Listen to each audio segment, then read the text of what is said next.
안녕하세요. 8월 26일 월요일 날마다 주께로 큐티 가이드 시작하겠습니다. 오늘 말씀은 사사기 5장 23절부터 31절까지의 말씀입니다. 옛날 동화들을 보면요. 보통 주제들이 인과응보인 경우들이 참 많습니다. 악한 이들은 벌을 받고 선한 사람들은 상을 받는다는 그러한 교훈을 담고 있다는 것이에요. 이것을 보면 예로부터 사람의 마음에는 본능적으로 악은 악으로 보응받고 선은 선으로 보응받아야 된다는 그 마음이 자리 잡고 있다는 것을 알 수 있습니다. 이런 선에 대한 기대와 흔적은 선하신 하나님께서 사람의 마음에 이미 심어놓은 것임을 우리가 알아야 돼요. 비록 죄로 인해서 이 하나님의 선한 마음이 많이 파괴되었지만 여전히 사람의 마음에는 선과 의에 대한 기준과 또한 기대가 남아있다는 것입니다. 오늘 말씀에서도 옳은 선택과 악한 선택에 대한 이 결과와 보응에 대해서 이야기를 하고 있습니다. 관찰 질문 1번입니다. 여호와의 사자의 말씀에 메로스를 어떻게 하라고 합니까? 23절을 보시면 메로스라는 지명이 등장합니다. 좀 생소하죠? 메로스는 이곳에 한 번 등장하는 마을의 이름이라서요. 정확한 위치를 파악할 수는 없지만 아마도 전쟁이 진행되었던 가나안 북쪽에 있는 그러한 이스라엘 사람들의 성읍이었을 것으로 추측하고 있습니다. 이 말씀에서 하나님의 사자는 이 메로스를 저주하라고 명령해요. 왜입니까? 이 성읍 사람들이 드보라의 호소에도 불구하고 전쟁에 참여하지 않았기 때문입니다. 하나님의 중요한 구원 사역과 그 부르심에 이들은 믿음으로 반응하지 않았어요. 그러므로 이들은 하나님의 저주를 선언받았고 이는 하나님의 부르심에 즉각 순종으로 반응해야 됨을 교훈하고 있는 것입니다. 관찰 질문 2번입니다. 누가 다른 여인들보다 복을 받습니까? 이처럼 이스라엘 사람이면서 하나님의 부르심에 응답하지 않는 사람들이 저주를 받았지만 또한 이스라엘 사람이 아니면서도 오히려 하나님의 부르심에 응답하여서 공을 세운 그런 사람이 등장합니다. 하나님은 이 사람을 칭찬하고 있는데요. 바로 헤벨의 아내 야엘이었습니다. 여러분, 야엘이 이 전쟁에서 어떤 역할을 감당했는지는 이미 우리가 사장을 통해서 확인했죠. 야엘은 시스라를 해치운 장본인이었습니다. 이렇게 시스라를 죽임으로써 이스라엘의 승리에 결정적인 역할을 했죠. 그로 인해서 그녀는 하나님으로부터 아주 큰 축복을 약속받고 있습니다.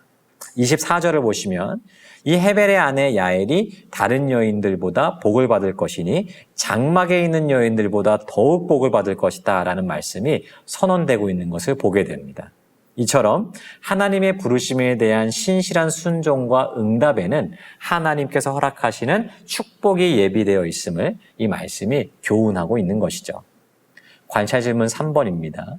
이스라엘은 얼마 동안 평온하게 되었습니까? 31절을 보시면 이 전쟁의 끝이 나고 그 땅이 40년 동안 평온했다라고 기록되어 있어요. 여러분, 이러한 평화가 이스라엘 가운데 임하게 된 이유가 무엇이죠? 31절 상반절을 보시면 이렇게 기록되어 있습니다. 여호와여, 주의 원수들은 다 이와 같이 망하게 하시고 주를 사랑하는 자들은 해가 힘있게 도듬갑게 하시옵소서.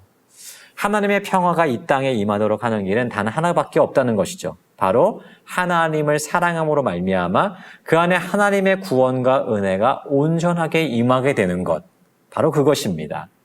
이제 이스라엘은 하나님의 도우심으로 전쟁에서 승리하여 악을 물리쳤고 이제는 하나님을 향한 믿음과 신뢰, 사랑이 회복되었기 때문에 그 땅에 하나님이 허락하시는 평화가 온전히 깃들게 된 것이에요. 말씀을 정리해 보겠습니다. 여러분, 오늘 말씀을 보시면 한쪽에는 저주, 한쪽에는 축복이 선언되고 있는 것을 보게 됩니다. 하나님의 백성이지만 저주를 받고 하나님의 백성이 아니었지만 축복을 받는 이 사건이 벌어지게 된 원인이 무엇입니까? 결국 선은 선으로 악은 악으로 갚으시는 정의로우신 하나님의 판결 때문이었죠. 메로스 사람들은 하나님의 백성임에도 불구하고 선을 선택하지 않았습니다. 반대로 야엘은 하나님의 백성이 아닌 이방인이었음에도 악을 택하지 않고 선을 택했어요. 그 결과 하나님의 축복과 저주를 받게 됐습니다. 이 말씀은 지금도 우리에게 유효한 말씀입니다. 하나님은 우리 역시 하나님의 부르심에 순종으로 반응하는 선을 택하기를 원하신다는 것이에요. 지금 우리가 살아가고 있는 이 시대는 매우 불의하고 어두운 세상입니다. 이 세상에서 하나님의 뜻을 선택하며 순종하는 삶을 사는 것은 매우 어렵고 힘든 일일 수가 있어요. 하지만 우리가 이 어둡고 타락한 세상 속에서도 하나님의 축복을 경험하면서 살아갈 수 있는 길은 오직 하나밖에 없습니다. 하나님의 선을 선택하며 사는 길이에요. 사랑하는 여러분, 하나님은 여전히 우리를 그분의 계획과 인도 안에 살도록 부르시고 계세요. 항상 선을 선택하며 살아가기를 원하신다는 것이죠. 내가 하나님의 부르심에 순종하여서 그분의 선을 선택하며 살아간다면 오늘 야엘이 받았던 이 축복의 이야기는 곧 나의 이야기가 될 것입니다.